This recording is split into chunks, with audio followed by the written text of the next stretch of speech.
a maior youtuber jurídica do Brasil. Para tudo! Aqui você encontra informação. Calma, eu vou te ajudar. Vem comigo, Liliana! Doutora Liliana Delfino. Olá, tudo bem? Você já ouviu falar em planejamento sucessório? Essa palavrinha está bombando neste ano de 2021. E infelizmente porque muitas famílias foram pegas de surpresa com o falecimento dos herdeiros.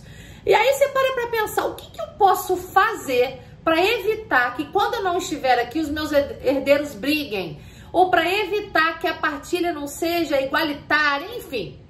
Hoje eu vou contar para você o que é um planejamento sucessório, o que está em alta neste ano de 2021 e como ele pode facilitar tanto a tua vida, quanto o seu bolso, quanto os herdeiros, a vida dos herdeiros no dia que você não estiver mais aqui. Aguenta aí que eu volto já já.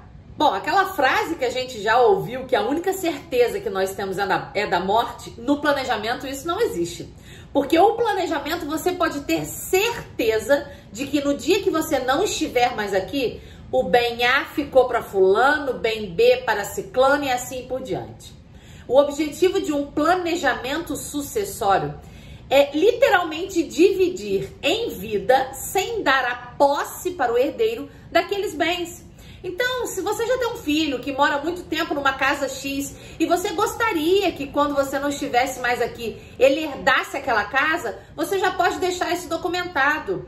Ou tem alguém que não é herdeiro e você quer doar um bem para essa pessoa que não é herdeiro. Talvez uma empregada que trabalhou por anos com você, você também pode fazer isso. Sem contar que o planejamento sucessório evita que você tenha maiores despesas. Por que eu falo isso? Para você ter uma ideia, a gente ouve sempre falar que o inventário é uma das ações mais caras que existem. Por quê? Toda vez que uma pessoa falece, você tem que transferir os bens do morto para o vivo, certo? Só que você também precisa pagar um imposto por essa transferência. Assim como tem o imposto do vivo para o vivo quando você compra uma casa, tem o imposto do morto para os herdeiros. E infelizmente esse imposto pós-morte, ele é mais caro. Eu moro em Resende, interior do Rio de Janeiro. Aqui embaixo tem o telefone do meu escritório, minhas redes sociais, enfim, tudo. Aqui no Rio, para você ter uma noção, o ITBI, que é o imposto de transferência entre vivos, compra e venda, é 2%. O ITD, ITCMD é 4,5%, no mínimo. Então, assim, para você transferir os bens após o seu falecimento, lógico, os herdeiros, talvez fique mais caro. O planejamento sucessório, ele já te ajuda a calcular o quanto você vai economizar e ele já consegue delimitar os bens para os seus respectivos futuros donos.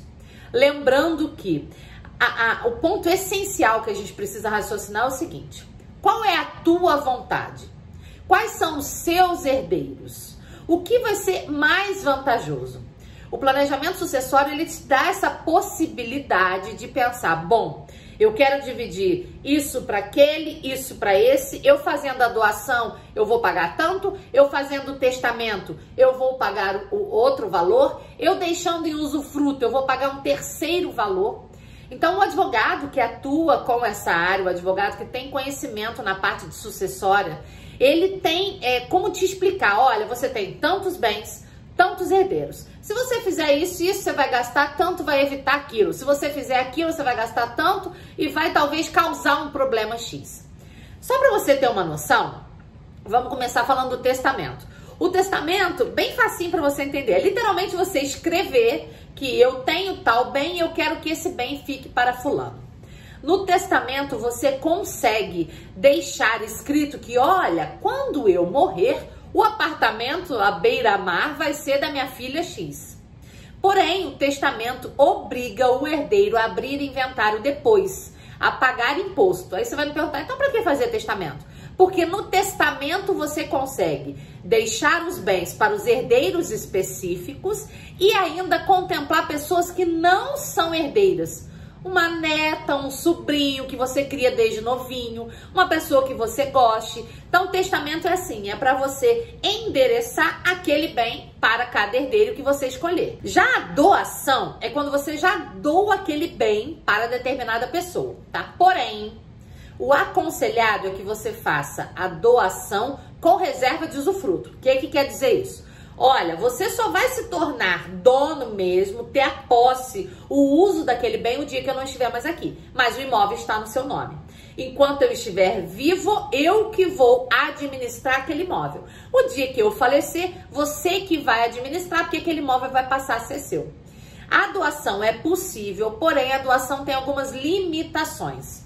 Você não pode, por exemplo, tendo 2 filhos, 2 herdeiros, pegar todos os seus bens e doar para sua irmã. Não. Obrigatoriamente, você precisa reservar 50% desses bens para deixar para os seus herdeiros. Mas a doação, às vezes, resolve o problema ali, porque você já doa, você já paga o imposto de uma vez, o seu herdeiro não vai ter problema no futuro, não vai precisar abrir inventário, não vai pagar imposto no futuro. Isso também, dependendo da situação, evita a briga entre os herdeiros. Eu aqui no escritório tenho inventário de 12, de 17 herdeiros e muitas vezes após o falecimento, um começa a brigar com o outro. Mas se você fez o testamento, você já vai saber o que cada um vai ser dono. Se você fez a doação, não precisa de inventário, a não ser que essa doação tenha algum vício e você tenha que anular essa doação. Fora isso, fez a doação, pagou o imposto de, vamos colocar aí, 4% do valor de mercado daquele bem, acabou. O herdeiro que você doou já é dono daquele imóvel. O dia que você não estiver mais aqui, ele não precisa abrir inventário. Existe ainda o holding familiar. Quer dizer que você vai abrir uma empresa, vai deixar os seus herdeiros como sócios dessa empresa e todos os bens serão da empresa. Só que aí você tem que tomar cuidado. Por quê? Para ser sócio de uma empresa, a gente sabe que você tem que ter o poder de administrar, né? Senão você vai torrar o dinheiro tudo, vai acabar com tudo, a empresa vai falir. Então só é vantajoso se você entender que os seus herdeiros administrarão, darão continuidade. Isso é legal para aquele pai ou para aquela mãe que tem uma grande empresa já. E o bem maior que ele tem é aquela empresa. Incluir os filhos dentro dessa empresa. Isso é legal. Agora, Liliana, eu tenho uma empresa, mas meu filho quer ser motoqueiro, não quer ser administrador. Ele quer trabalhar com cinema e tal. Então você tem que pensar se vale a pena, porque senão ele vai ficar ali apenas como um figurante. Por fim, a gente pode falar sobre o seguro de vida, tá? Pode falar sobre a previdência privada. Também é uma maneira de você deixar um dinheiro para um herdeiro. Muitas vezes isso não vai entrar no inventário. Você consegue resgatar logo quando aquele que deixou falecer. Entretanto, você precisa analisar. Eu investi esse dinheiro numa previdência privada, é mais vantajoso do que eu investir no imóvel? Como é que é a valorização disso? Seguro de vida, será que com a idade que eu tô, vale a pena eu fazer um seguro de vida? Ou não, eu sou jovem, eu posso fazer? E vamos lembrar que o seguro de vida é assim. Você faz seguro de vida, todo mês você vai pagar um valor X. Você pode tanto escolher os dependentes que você quer, que tenha direito àquele seguro de vida, tá? Então eu quero que sejam os 2 filhos aí, homens. Perfeito. Ou você deixa sem destinatários, sem dependentes, sem herdeiros, e esse seguro será dividido entre os herdeiros. Viu como dá para você já planejar? Não vamos pensar que é uma coisa que não pode acontecer, porque a gente pode de um dia para o outro não estar aí. A gente sabe que esse ano foi um ano que a gente viu de perto toda essa situação. Mas não é porque você vai fazer um planejamento que você já está pensando lá na frente, o dia que você não estiver aqui. Não, não. Você só está evitando problemas futuros, briga entre os seus herdeiros. Tem muitos pais que preferem já fazer isso em vida para evitar que o herdeiro tenha um valor altíssimo para pagar no futuro, para evitar que tenha briga. Então, se você é pai, se você é mãe, está pensando em deixar tudo já organizado, contrate um advogado para fazer um planejamento sucessório. Eu garanto que isso vai trazer tanto tranquilidade para você quanto para os seus herdeiros. Gostou desse assunto? Então você clica aí no joinha, se inscreve aqui no canal, já manda esse vídeo para aquela pessoa que você acha que precisa ouvir isso que eu falei hoje. Pede para ela também se inscrever no canal. Aqui você encontra informações de qualidade, relevantes e informações atualizadas. Até o próximo vídeo. Tchau, tchau.